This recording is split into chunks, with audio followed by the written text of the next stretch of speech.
أعوذ بالله من الشيطان الرجيم. بسم الله الرحمن الرحيم. وقال الذين لا يرجون لقاءنا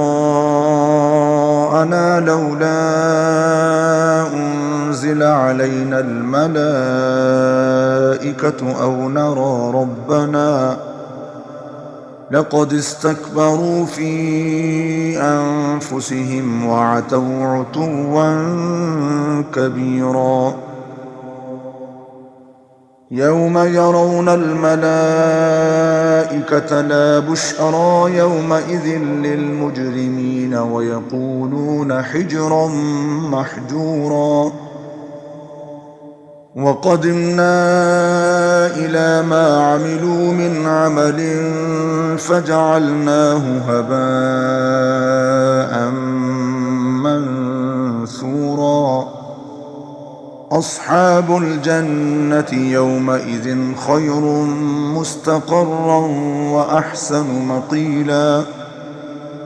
ويوم تشقق السماء بالغمام ونزل الملائكة تنزيلا. الملك يومئذ الحق للرحمن وكان يوما على الكافرين عسيرا. ويوم يعض الظالم على يديه يقول يا ليتني اتخذت مع الرسول سبيلا. يا ويلتى ليتني لم أتخذ فلانا خليلا لقد أضلني عن الذكر بعد إذ جاءني وكان الشيطان للإنسان خذولا. وقال الرسول يا رب إن قوم اتخذوا هذا القرآن مهجورا. وكذلك جعلنا لكل نبي عدوا من المجرمين وكفى بربك هاديا ونصيرا. وقال الذين كفروا لولا نزل عليه القرآن جملة واحدة كذلك لنثبت به فؤادك ورتلناه ترتيلا. ولا يأتونك بمثل إلا جئناك بالحق وأحسن تفسيرا. الذين يحشرون على وجوههم إلى جهنم أولئك شر مكانا وأضل سبيلا. ولقد آتينا موسى الكتاب وجعلنا معه أخاه هارون وزيرا. فقلنا اذهبا إلى القوم الذين كذبوا بآياتنا فدمرناهم تدميرا. وقوم نوح لما كذبوا الرسل أغرقناهم وجعلناهم للناس آية وأعتدنا للظالمين عذابا أليما. وعادا وثمود وأصحاب الرس وقرونا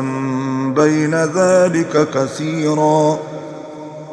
وكلا ضربنا له الأمثال وكلا تبرنا تتبيرا. ولقد أتوا على القرية التي أمطرت مطر السوء أفلم يكونوا يرونها بل كانوا لا يرجون نشورا. وإذا رأوك إن يتخذونك إلا هزوا أهذا الذي بعث الله رسولا. إن كاد ليضلنا عن آلهتنا لولا صبرنا عليها وسوف يعلمون حين يرون العذاب من أضل سبيلا أرأيت من اتخذ إلهه هواه أفأنت تكون عليه وكيلا أم تحسب أن أكثرهم يسمعون أو يعقلون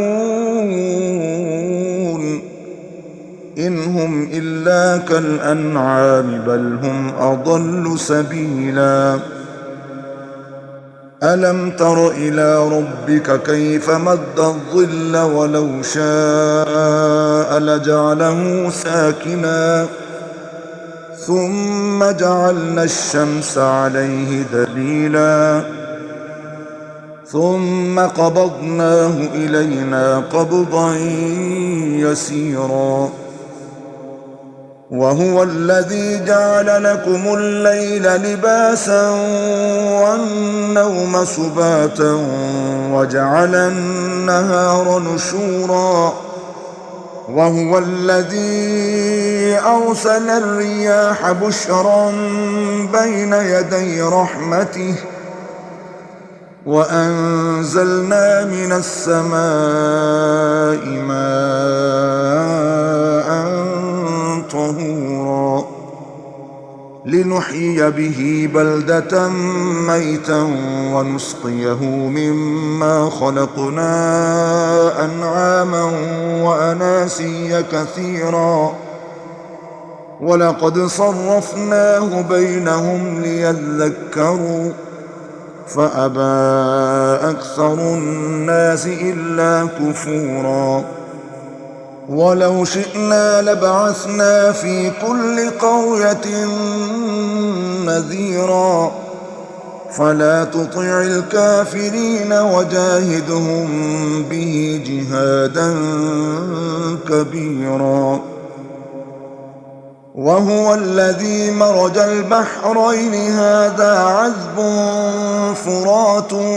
وهذا ملح أجاج وجعل بينهما برزخا وحجرا محجورا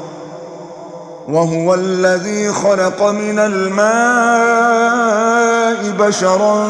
فجعله نسبا وصهرا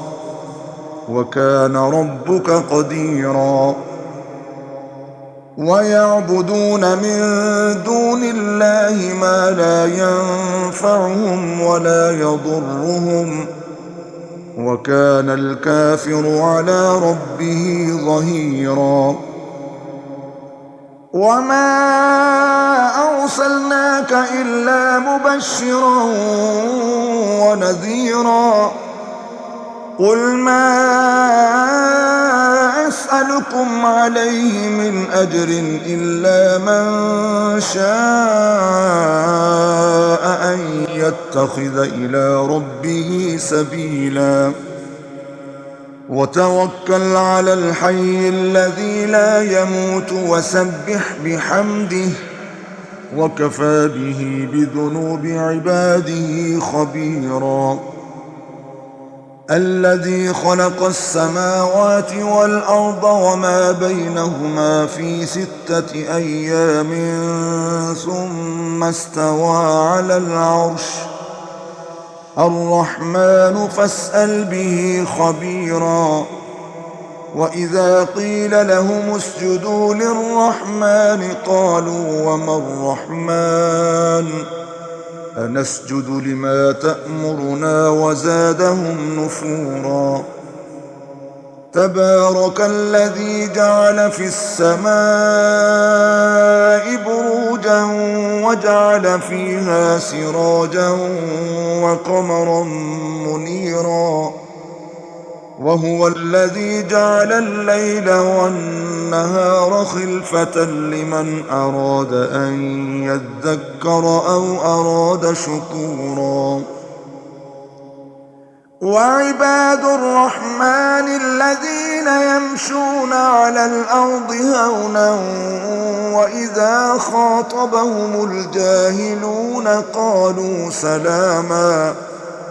والذين يبيتون لربهم سجدا وقياما والذين يقولون ربنا اصرف عنا عذاب جهنم إن عذابها كان غراما إنها ساءت مستقرا ومقاما والذين إذا أنفقوا لم يسرفوا ولم يقتروا وكان بين ذلك قواما والذين لا يدعون مع الله إلها آخر ولا يقتلون النفس التي حرم الله إلا بالحق ولا يزنون ومن يفعل ذلك يلقى أثاما يضاعف له العذاب يوم القيامة ويخلد فيه مهانا إلا من تاب وآمن وعمل عملا صالحا فأولئك يبدل الله سيئاتهم حسنات وكان الله غفورا رحيما ومن تاب وعمل صالحا فإنه يتوب إلى الله متابا والذين لا يشهدون الزور وإذا مروا باللغو مروا كراما والذين إذا ذكروا بآيات ربهم لم يخروا عليها صما وعميانا والذين يقولون ربنا هب لنا من أزواجنا وذرياتنا قرة أعين واجعلنا للمتقين إماما أولئك يجزون الغرفة بما صبروا ويلقون فيها تحية وسلاما خالدين فيها حسنت مستقرا ومقاما قل ما يعبأ بكم ربي لولا دعاؤكم فقد كذبتم فسوف يكون لزاما بسم الله الرحمن الرحيم طاسيم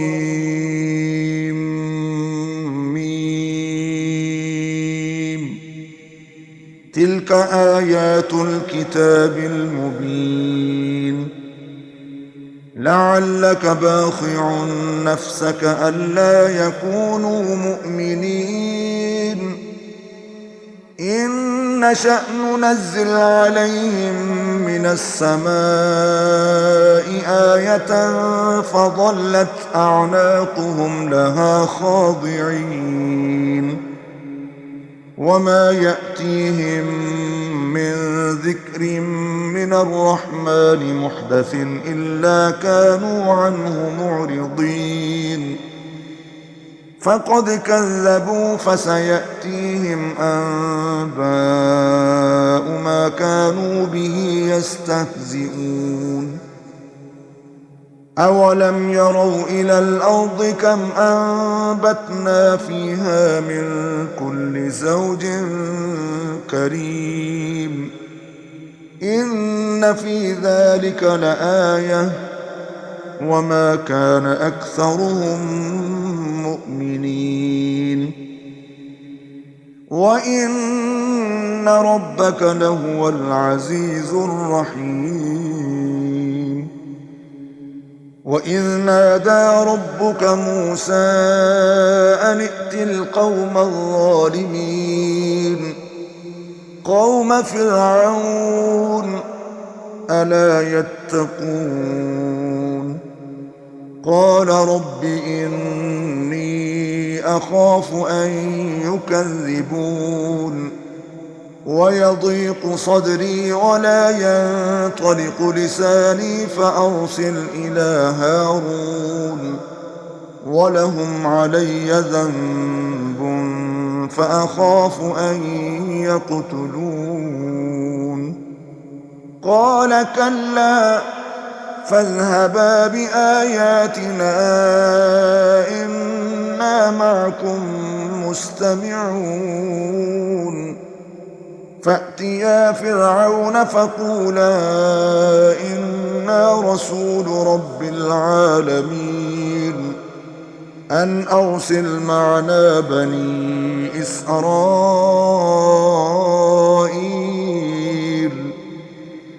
قال ألم نربك فينا وليدا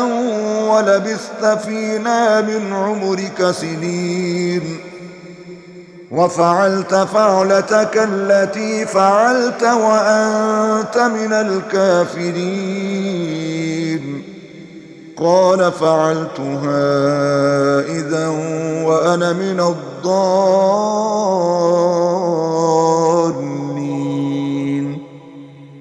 ففررت منكم لما خفتكم فوهب لي ربي حكما وجعلني من المرسلين وتلك نعمة تمنها علي أن عبدت بني إسرائيل قال فرعون وما رب العالمين قال رب السماوات والأرض وما بينهما إن كنتم موقنين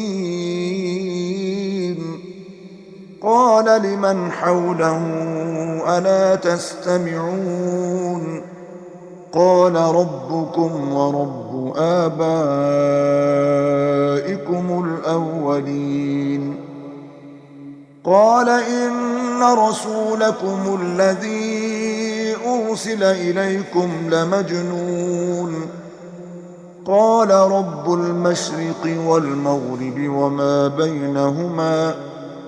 إن كنتم تعقلون قال لئن اتخذت إلها غيري لأجعلنك من المسجونين قال أولو جئتك بشيء مبين قال فأت به إن كنت من الصادقين فألقى عصاه فإذا هي ثعبان مبين ونزع يده فإذا هي بيضاء للناظرين قال للملأ حوله إن هذا لساحر عليم يريد أن يخرجكم من أرضكم بسحره فماذا تأمرون قالوا أرجه وأخاه وابعث في المدائن حاشرين يأتوك بكل سحار عليم فجمع السحرة لميقات يوم معلوم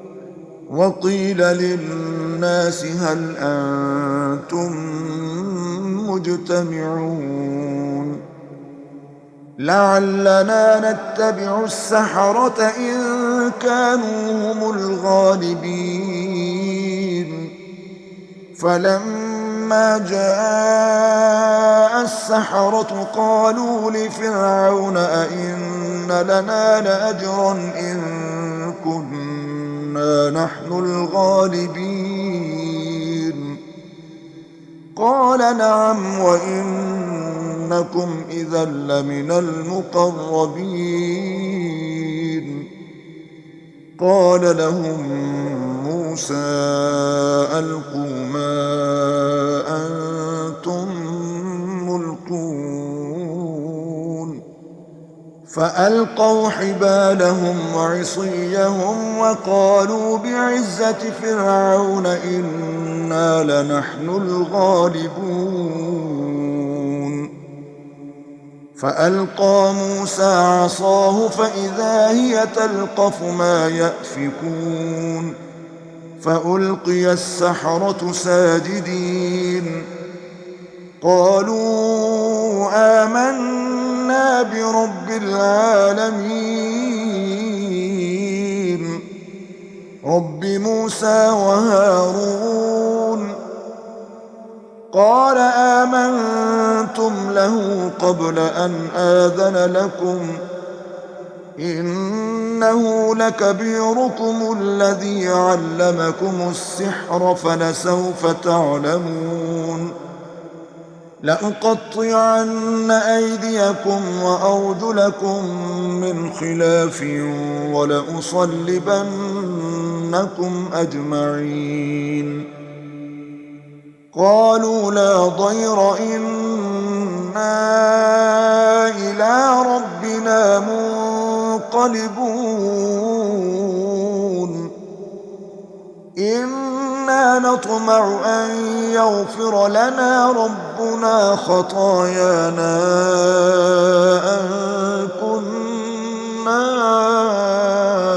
أول المؤمنين.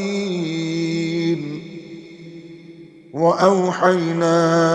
إلى موسى أن أسر بعبادي إنكم متبعون.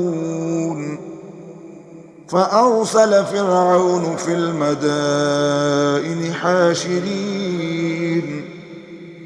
إن هؤلاء لشرذمة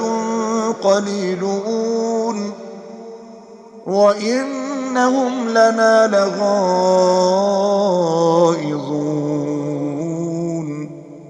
وإنا لجميع حاذرون. فأخرجناهم من جنات وعيون وكنوز ومقام كريم. كذلك وأورثناها بني إسرائيل فأتبعوهم مشرقين. فلما تراءى الجمعان قال أصحاب موسى إنا لمدركون. قال كلا إن معي ربي سيهدين. فأوحينا إلى موسى أن اضرب بعصاك البحر فانفلق فكان كل فرق كالطود العظيم وأزلفنا ثم الآخرين وأنجينا موسى ومن معه أجمعين ثم أغرقنا الآخرين إن في ذلك لآية وما كان أكثرهم مؤمنين وإن ربك لهو العزيز الرحيم. واتل عليهم نبأ إبراهيم إذ قال لأبيه وقومه ما تعبدون قالوا نعبد أصناما فنظل لها عاكفين. قال هل يسمعونكم إذ تدعون أو ينفعونكم أو يضرون قالوا بل وجدنا آباءنا كذلك يفعلون قال أفرأيتم ما كنتم تعبدون أنتم وآباؤكم الأقدمون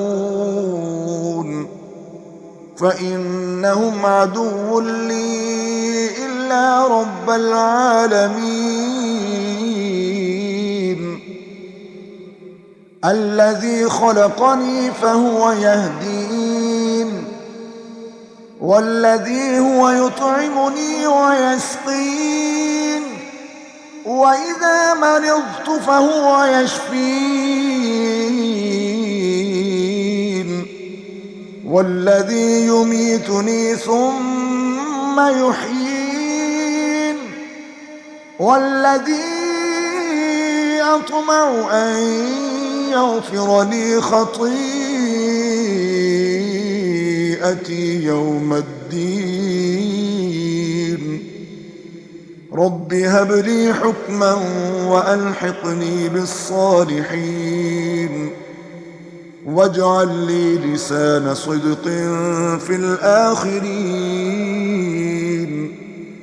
واجعلني من ورثة جنة النعيم واغفر لأبي إنه كان من الضالين ولا تخزني يوم يبعثون يوم لا ينفع مال ولا بنون إلا من أتى الله بقلب سليم وأزلفت الجنة للمتقين وبرزت الجحيم للغاوين وقيل لهم أين ما كنتم تعبدون من دون الله هل ينصرونكم أو ينتصرون فكبكبوا فيها هم والغاوون وجنود إبليس أجمعون قالوا وهم فيها يختصمون تالله إن كنا لفي ضلال مبين إذ نسويكم برب العالمين وما أضلنا إلا المجرمون فما لنا من شافعين ولا صديق حميم فلو أن لنا كرة فنكون من المؤمنين إن في ذلك لآية وما كان أكثرهم مؤمنين وإن ربك لهو العزيز الرحيم كذبت قوم نوح المرسلين إذ قال لهم أخوهم نوح ألا تتقون إني لكم رسول أمين فاتقوا الله وأطيعون وما أسألكم عليه من أجر إن أجري إلا على رب العالمين فاتقوا الله وأطيعون قالوا أنؤمن لك واتبعك الأرذلون قال وما علمي بما كانوا يعملون إن حسابهم إلا على ربي لو تشعرون وما أنا بطارد المؤمنين إن أنا إلا نذير مبين قالوا لئن لم تنته يا نوح لتكونن من المرجومين قال رب إن قومي كذبون فافتح بيني وبينهم فتحا ونجني ومن معي من المؤمنين فأنجيناه ومن معه في الفلك المشحون ثم أغرقنا بعد الباقين إن في ذلك لآية وما كان أكثرهم مؤمنين وإن ربك لهو العزيز الرحيم كذبت عاد المرسلين إذ قال لهم أخوهم هود ألا تتقون إني لكم رسول أمين فاتقوا الله وأطيعون وما أسألكم عليه من أجر إن أجري إلا على رب العالمين أتبنون بكل ريع آية تعبثون وتتخذون مصانع لعلكم تخلدون وإذا بطشتم بطشتم جبارين فاتقوا الله وأطيعون واتقوا الذي أمدكم بما تعلمون أمدكم بأنعام وبنين وجنات وعيون إني أخاف عليكم عذاب يوم عظيم قالوا سواء علينا أوعظت أم لم تكن من الواعظين إن هذا إلا خلق الأولين وما نحن بمعذبين فكذبوه فأهلكناهم إن في ذلك لآية وما كان أكثرهم مؤمنين وإن ربك لهو العزيز الرحيم كذبت ثمود المرسلين إذ قال لهم أخوهم صالح ألا تتقون إني لكم رسول أمين فاتقوا الله وأطيعون وما أسألكم عليه من أجر إن أجري إلا على رب العالمين أتتركون فيما هاهنا آمنين في جنات وعيون وزروع ونخل طلعها هضيم وتنحتون من الجبال بيوتا فارهين فاتقوا الله وأطيعون ولا تطيعوا أمر المسرفين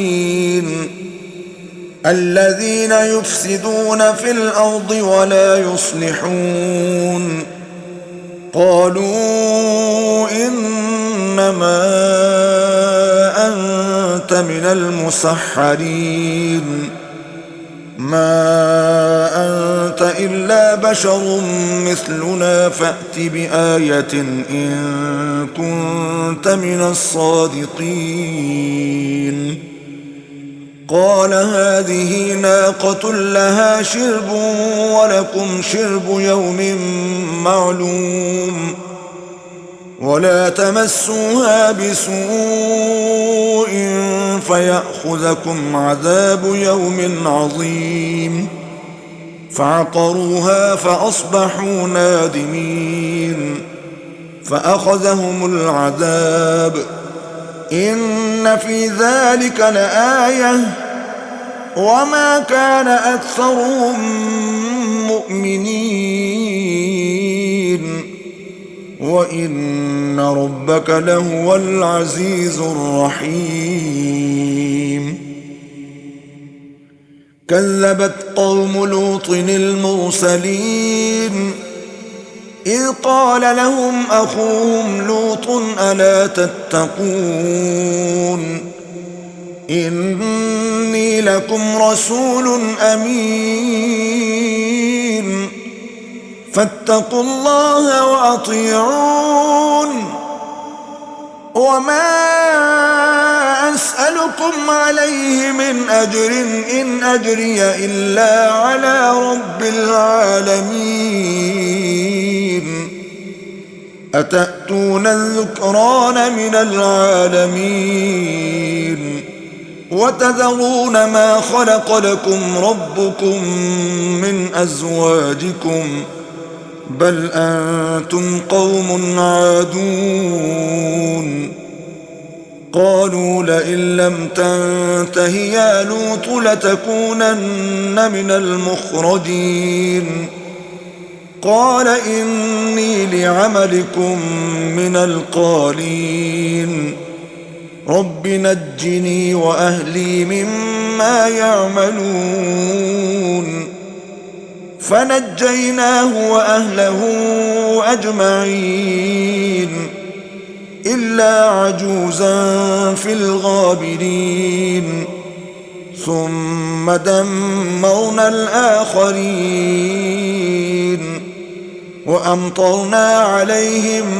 مطرا فساء مطر المنذرين إن في ذلك لآية وما كان أكثرهم مؤمنين وإن ربك لهو العزيز الرحيم كذب أصحاب الأيكة المرسلين إذ قال لهم شعيب ألا تتقون إني لكم رسول أمين فاتقوا الله وأطيعون وما أسألكم عليه من أجر إن أجري إلا على رب العالمين أوفوا الكيل ولا تكونوا من المخسرين وزنوا بالقسطاس المستقيم ولا تبخسوا الناس أشياءهم ولا تعثوا في الأرض مفسدين واتقوا الذي خلقكم والجبلة الأولين قالوا إنما أنت من المسحرين وما أنت إلا بشر مثلنا وإن نظنك لمن الكاذبين فأسقط علينا كسفا من السماء إن كنت من الصادقين قال ربي أعلم بما تعملون فكذبوه فأخذهم عذاب يوم الظلة إنه كان عذاب يوم عظيم إن في ذلك لآية وما كان أكثرهم مؤمنين وإن ربك لهو العزيز الرحيم وإنه لتنزيل رب العالمين نزل به الروح الأمين على قلبك لتكون من المنذرين بلسان عربي مبين وإنه لفي زبر الأولين أولم يكن لهم آية أن يعلمه علماء بني إسرائيل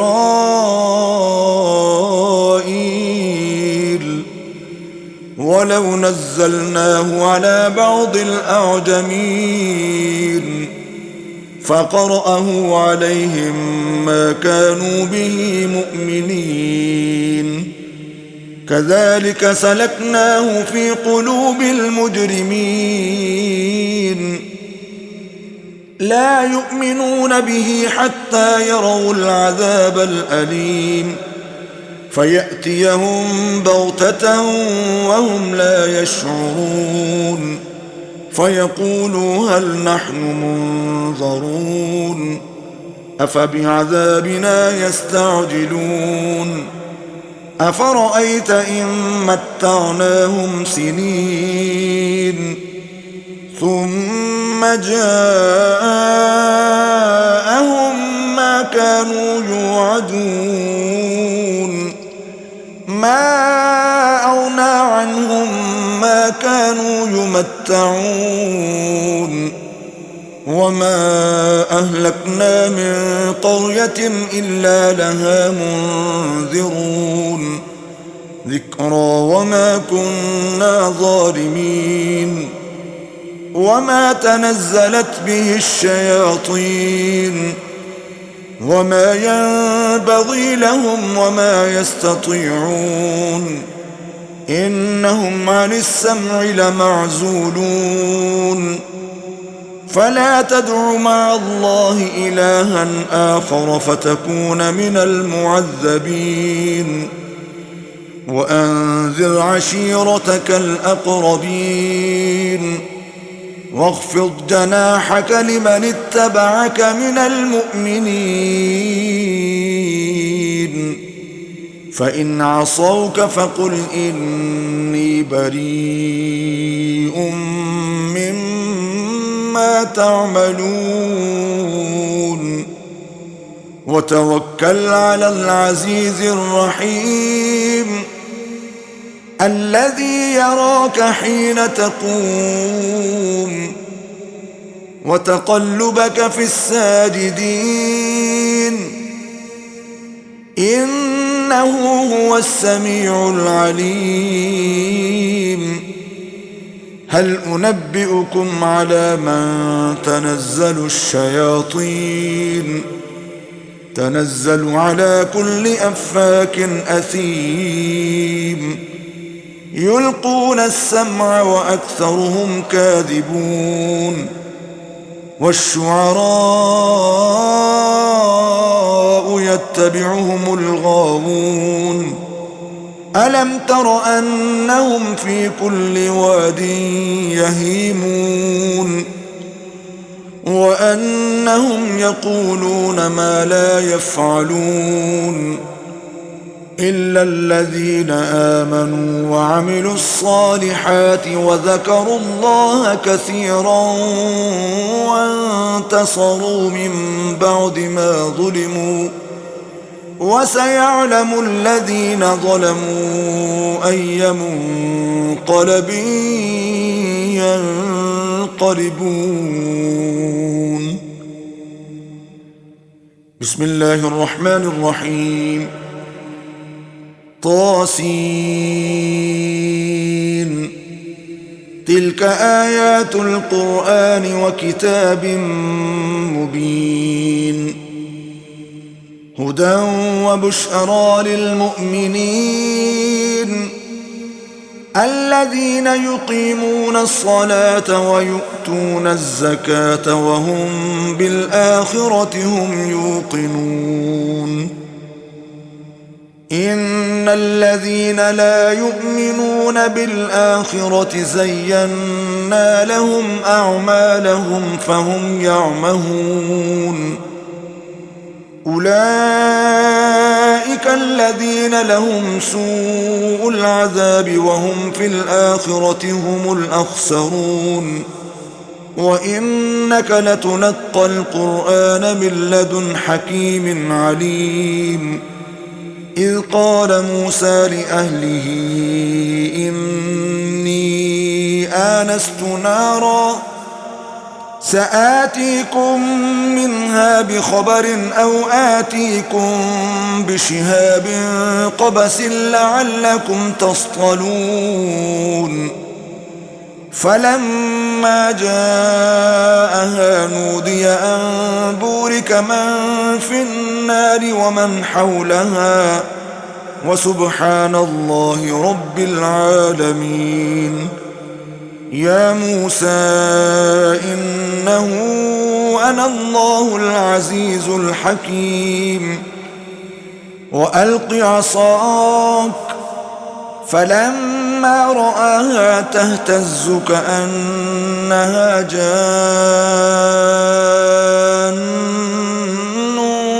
ولا مدبرا ولم يعقب يا موسى لا تخف إني لا يخاف لدي المرسلون إلا من ظلم ثم بدل حسنا بعد سوء فإني غفور رحيم وأدخل يدك في جيبك تخرج بيضاء من غير سوء في 9 آيات إلى فرعون وقومه إنهم كانوا قوما فاسقين فلما جاءتهم آياتنا مبصرة قالوا هذا سحر مبين وجحدوا بها واستيقنتها أنفسهم ظلما وعلوا فانظر كيف كان عاقبة المفسدين ولقد آتينا داود وسليمان علما وقال الحمد لله الذي فضلنا على كثير من عباده المؤمنين وورث سليمان داود وقال يا أيها الناس علمنا منطق الطير وأوتينا من كل شيء إن هذا لهو الفضل المبين وحشر لسليمان جنوده من الجن والإنس والطير فهم يوزعون حتى إذا أتوا على واد النمل قالت نملة يا أيها النمل ادخلوا مساكنكم لا يحطمنكم سليمان وجنوده وهم لا يشعرون فتبسم ضاحكا من قولها وقال رب أوزعني أن أشكر نعمتك التي أنعمت علي وعلى والدي وأن أعمل صالحا ترضاه وأدخلني برحمتك في عبادك الصالحين وتفقد الطير فقال ما لي لا أرى الهدهد أم كان من الغائبين لأعذبنه عذابا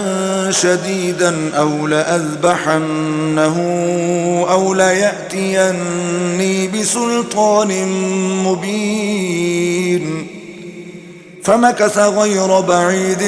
فقال أحطت بما لم تحط به وجئتك من سبأ بنبأ يقين إني وجدت امرأة تملكهم وأوتيت من كل شيء ولها عرش عظيم وجدتها وقومها يسجدون للشمس من دون الله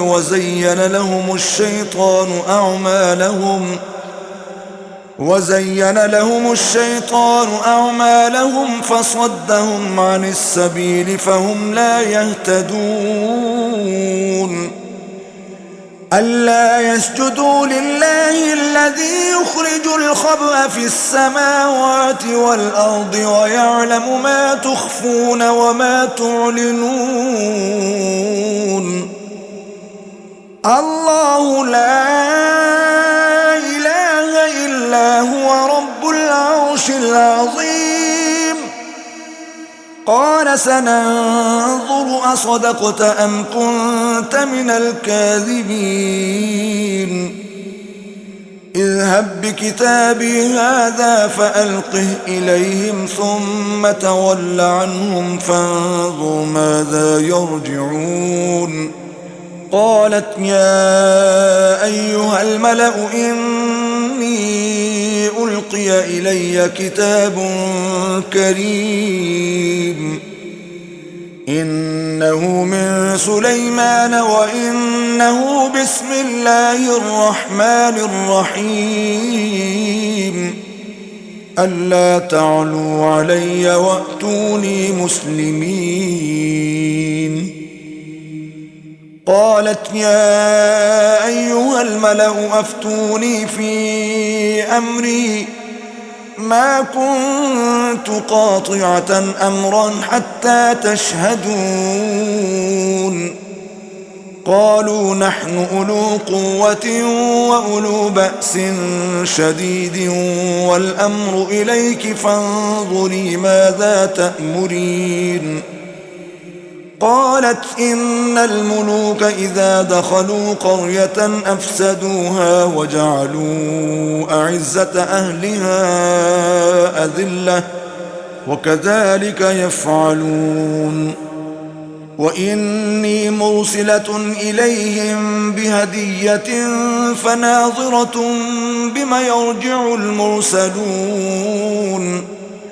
فلما جاء سليمان قال أتمدونني بمال فما آتاني الله خير مما آتاكم بل أنتم بهديتكم تفرحون ارجع إليهم فلنأتينهم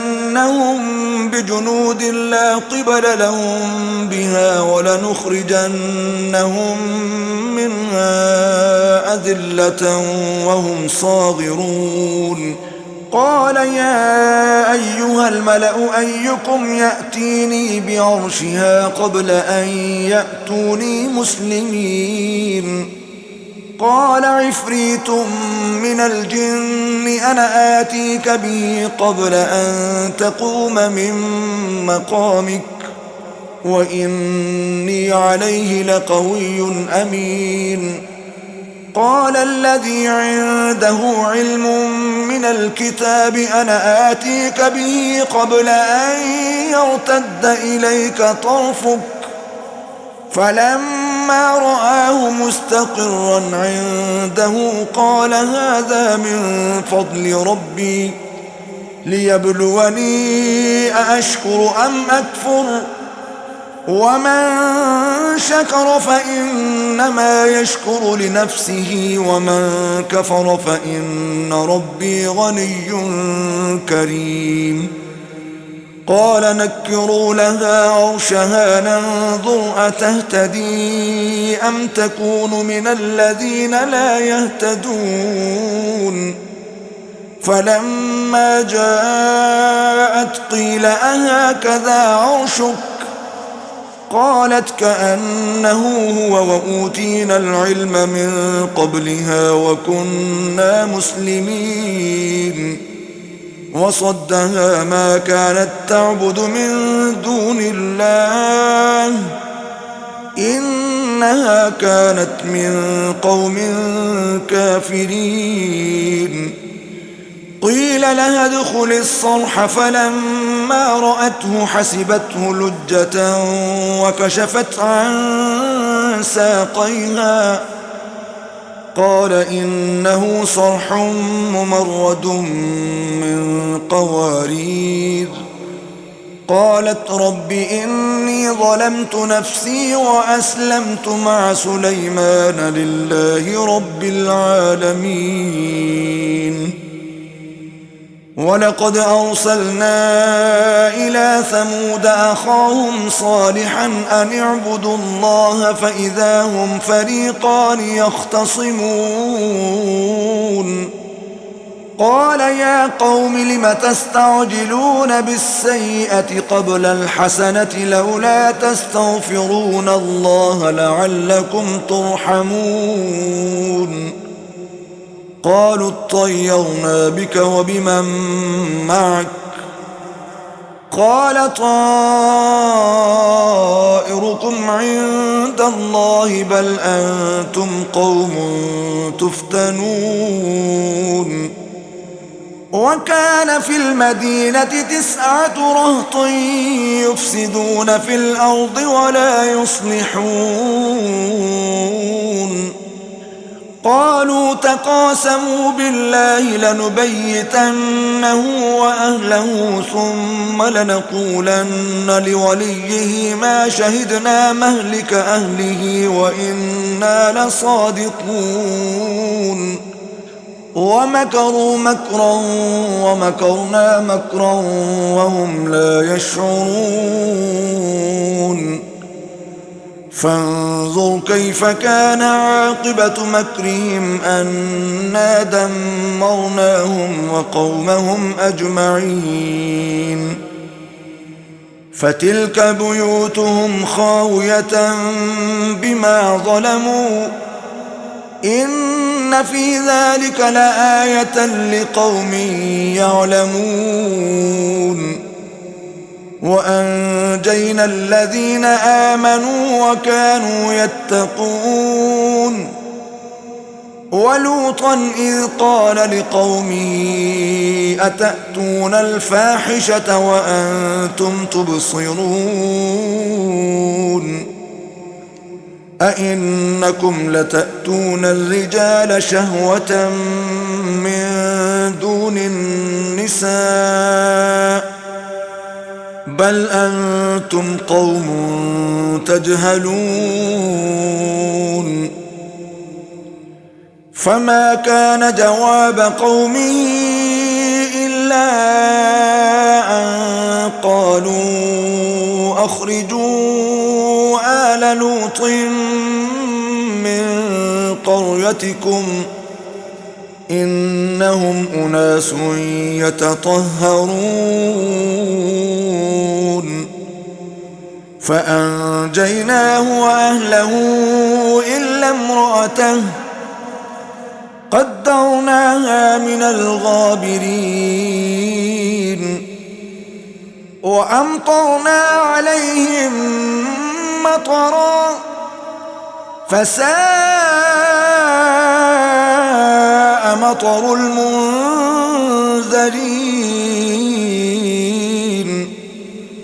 قل الحمد لله وسلام على عباده الذين اصطفى